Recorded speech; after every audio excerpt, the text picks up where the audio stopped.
आइए भक्तों, आज मैं आपके लिए हल छठ माता की कथा लेके आई हूँ। यह व्रत कथा भाद्रपद मास के कृष्ण पक्ष की षष्ठी तिथि के दिन हल छठ का व्रत किया जाता है।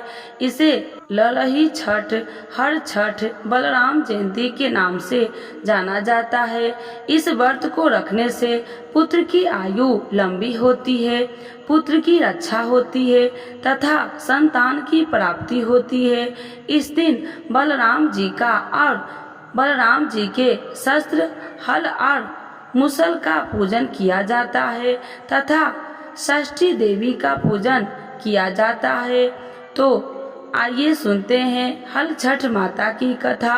तो एक बार बोलिए प्रेम से, हल छठ माता की जय, बलराम जी की जय। कथा के अनुसार प्राचीन काल में एक ग्वालिन थी जो गर्भवती थी और जिसका प्रसव काल बहुत निकट था।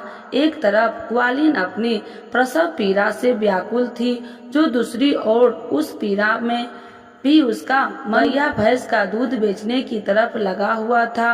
ग्वालिन सोचने लगे कि अगर मेरा प्रसव हो गया तो फिर ये गौरस बेकार हो जाएगा।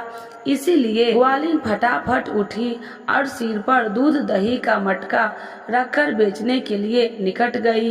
रास्ते में वह किसी झरबेरी की ओट में चली गई और वहाँ जहाँ उसने एक पुत्र को जन्म दिया।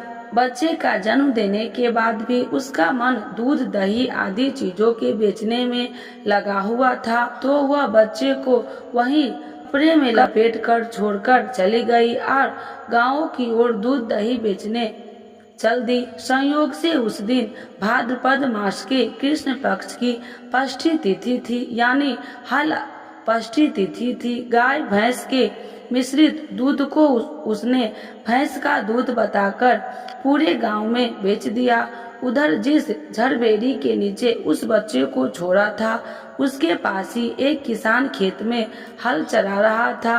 अचानक से किसान के बैल भड़क गए और हल का फल बच्चे के शरीर में घुस गया, जिससे बच्चा मर गया।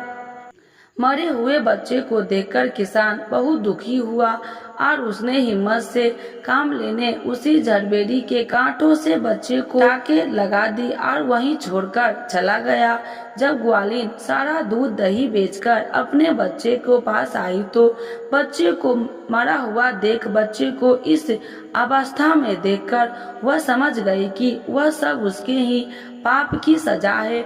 मन ही मन अपने आप को कोसने लगी कि अगर असत्य बोलकर दूध न बेचा होता है तो और गांव की महिलाओं का धर्म भ्रष्ट न किया होता तो मेरे बच्चे की यह दशा न होती। उसने गांव वाले को सारी सच्चाई बताकर प्रायश्चित करने के बारे में विचार किया। ग्वालिन तुरंत उठी और गांव की महिलाओं को सारी बात बताकर माफी मांगने लगी और इस करतूत के बाद मिले दंड के बारे में बताने लगी। गांव की महिलाओं को ग्वालिन पर रहम आ गया और उस पर रहम खाकर क्षमा कर दी और आशीर्वाद दिया। जब ग्वालिन गांव से निकलकर वापस अपने बच्चे के पास पहुंची तो उसका बच्चा जीवित हो गया था।